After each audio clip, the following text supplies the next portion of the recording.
जय श्रीमन नारायण। ओम नमो भगवते वासुदेवाय। भक्तजन, आज मैं आया हूँ आपके पास श्रीमद् भागवत गीता का दूसरे अध्याय का एक श्लोक है, जिसमें अर्जुन जब चारों ओर से मोह और माया से घिर चुका और उसके मन में यह अभिमान उत्पन्न हुआ कि मैं जो कर रहा हूँ वो मैं कर रहा हूँ, तो भगवान श्री कृष्ण ने सोचा, और भगवान श्री कृष्ण ने क्या बंधुवर, आप जिस देवी देवता की आराधना करते हैं, पूजा पाठ करते हैं, व्रत नियम अनुष्ठान आदि करते हैं, वो सब देवी देवता, कोई भी देवी देवता अपने भक्त के मन में अभिमान आने नहीं देते हैं। और यदि अभिमान आ जाता है, माने मैं का अभिमान कि मैंने किया, अगर इस तरह का अभिमान आना शुरू होता है तो परमात्मा जो है उसको किसी न किसी रूप में उस अभिमान को तोड़ देते हैं। तो श्लोक है, क्रमन्निबाधिकारस्ते मा फलेषु कदाचन मा कर्म फल हेतुर्भूर्मा ते सिंधु संगोत्सकर्मणि। अर्थात भगवान ने कहा कि केवल और केवल मानव मात्र को कर्म करने का अधिकार दिया गया इस सृष्टि में, परमात्मा के तरफ से, ईश्वर के तरफ से, भगवान के तरफ से। लोग कर्म कर भी रहे हैं। आज इसी की हम लोग थोड़ा व्याख्या करेंगे और इसी श्लोक की। भगवान ने कहा है अर्जुन को कि हे अर्जुन, केवल और केवल तुम्हारा काम करना ही अधिकार है। अर्थात तेरा धर्म, तेरा तप, तेरा व्रत, तेरा अनुष्ठान, ये जो कुछ भी है, जो केवल और केवल कर्म है। कर्म के अलावा दूसरा कुछ है ही नहीं इस संसार में भी। और इस सृष्टि में जितने जो जीव भगवान ने बनाया है, ईश्वर के द्वारा रचित है, उन सब में केवल और केवल कर्म। तो अर्जुन से यह कहा गया, यह श्लोक तब बोली गई जब अर्जुन किंग कर्तव्य विमूढ़ हो गया। किंग कर्तव्य विमूढ़ का मतलब होता है बंधुवर कि सामने में कोई रास्ता न सूझना, कुछ समझ में न आना कि मैं करूं तो क्या करूं। उस स्थिति का नाम है किंग कर्तव्य विमूढ़ होना। तो महाभारत के युद्ध में दोनों ओर से सेनाएं थीं। अर्जुन बीच में आया रथ के साथ, भगवान श्री कृष्ण को बोला कि जरा एक बार आप हमें युद्ध के बीचों बीच में ले चलिए ताकि मैं देख सकूं कि कौन कौन है और किन किन से हमारा युद्ध होगा। अब वहां जाने के बाद अर्जुन जो था वो देख कर के पछता रहा है कि क्या मैं, ये मेरे दादा हैं, ये मेरे बड़का बाबू हैं, ये मेरे पिता समान हैं, ये मेरे गुरु हैं, ये मेरे रिश्तेदार हैं, तो क्या इन्हीं लोगों को मारकर मैं युद्ध को जीतूंगा और उसके बाद राज करूंगा। तो वहाँ पर उसका दिल दिमाग मन कुछ करने लायक रहा नहीं, कुछ सोचने लायक रहा नहीं, तो वो किंग कर्तव्य विमूढ़ हो गया।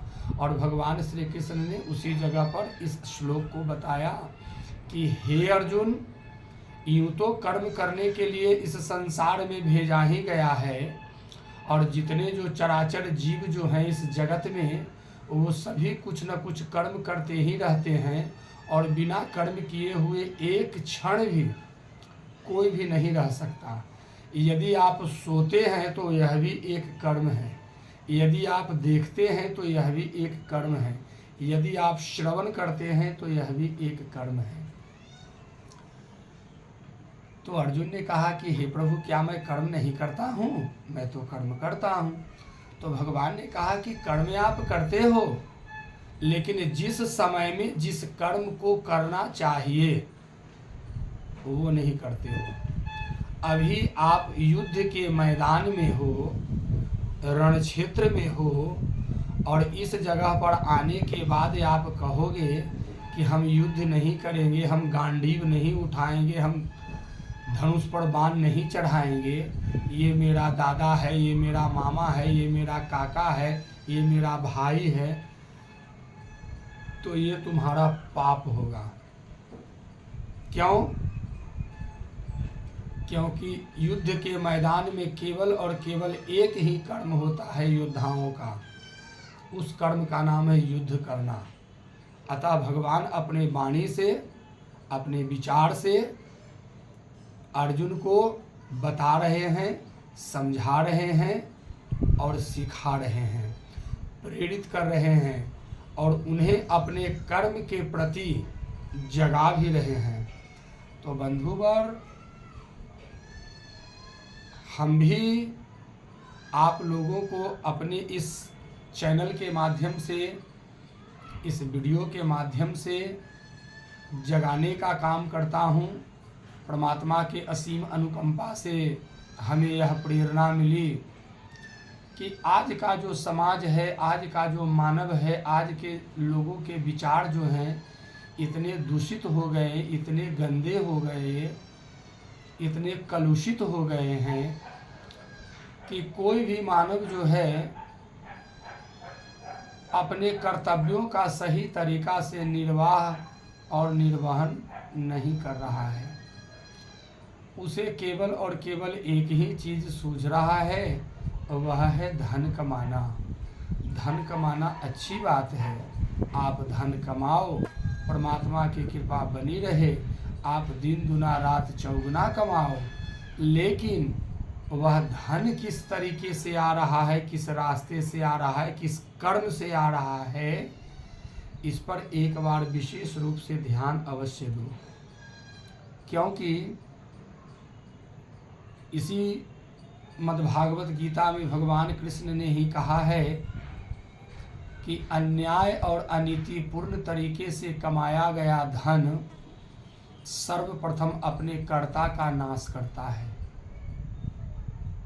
तो हमें इस बात को ध्यान देनी होगी कि हम जो धन का सृजन करते हैं, आमदनी करते हैं, कमाते हैं, वह धन हम किस रास्ते से प्राप्त कर रहे हैं। क्या किसी का हाय, श्राप, धिक्कार, ये सब तो नहीं है उस धन के साथ में आया हुआ।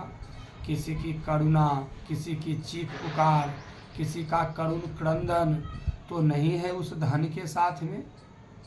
यदि इस तरह से है बंधुवर, तो बुरा न मानना, वो धन समूल विनाश का कारण बनता है। ये देखा हुआ है। न जाने कितने लोग आए इस धरती पर और अन्याय और अनीतिपूर्ण तरीके से अपना वर्चस्व को कायम करना चाहा, लेकिन कहा गया है ना, होई है वही जो राम रचि राखा। वो चाहा, कुछ दिन तक किया, अन्याय किया, अधर्म किया, अत्याचार किया, गुनाह किए, पाप किए, जिसको ठेठ में कहा जाता है रंगदारी करना, ये भी किया। क्या उसकी सत्ता आज है? नहीं है। और ऐसे लोग जो होते हैं बंधुवर, उनका घड़ा जो है उन्हीं के कर्मों के द्वारा, पाप कर्मों के द्वारा धीरे धीरे धीरे धीरे भरता जाता है। और एक ऐसा समय आता है कि उस समय में वह घड़ा पूरा भर जाता है। और जब भर जाता है तो परमात्मा किसी न किसी रूप में आते हैं और उसको निष्क्रिय कर करके चले जाते हैं। उदाहरण में रावण, उदाहरण में कंस, उदाहरण में शिशुपाल, उदाहरण में दुर्योधन, उदाहरण में दुशासन। ये सब कथाएं हैं ना हमारे भारतवर्ष के इतिहास में। तो हमें इन सब कथाओं से प्रेरणा लेनी चाहिए और प्रेरणा यह लेनी चाहिए कि सत्ता सदा सबकी एक नहीं होती और एक जैसी नहीं रहती। आना और जाना काम लगा हुआ है। तो आप जो धन का उपयोग करते हैं, धन का सृजन करते हैं, जो कमाई का जरिया है, उस कमाई के जरिए में यदि आपने ईमानदारी, नेकी, सच्चरित्रता और सत्यता का मिलावट है, यानी इन सब चीज़ों से आप उस धन को सृजन कर रहे हैं अर्थात कमा रहे हैं, तो मैं दावे के साथ कहता हूँ 100% नहीं 110% कहता हूँ बंधु, उस धन से बरकत मिलेगा। लेकिन जिस धन को आप अन्यायपूर्ण तरीके से छीन कर, कपट कर करके, लूट कर, मार कर, किसी की हत्या कर करके यदि आप उस धन को ला रहे हैं तो आपका तो नाश होगा ही होगा, इसके साथ साथ में समूल विनाश का वही धन है जो कारण बनेगा। तो बंधुवर, हमारा काम है, मैं अपने इस चैनल के माध्यम से, इस छोटी छोटी वीडियो के माध्यम से आप लोगों तक पहुंचाता हूं। हमारी इन बातों को आप सुनेंगे, समझेंगे, मंथन करेंगे और अपने जीवन के पथ पर आप आगे बढ़ेंगे। और फिर हम लोग मिलते हैं, रोज़ हम लोग वीडियो कुछ न कुछ डालते ही रहते हैं और कुछ न कुछ बताते और समझाते रहते हैं। तो बंधुवर, इन्हीं सब शब्दों के साथ आज हम अपनी वाणी को विराम देते हैं और फिर मिलते हैं एक अगले अंक में। तब तक के लिए नमस्कार, प्रणाम, जय माता दी, जय बजरंगबली, जय शनिदेव, जय विष्णु भगवान, जय भोलेनाथ और जय हो अपने अपने माता पिता और गुरुदेव की।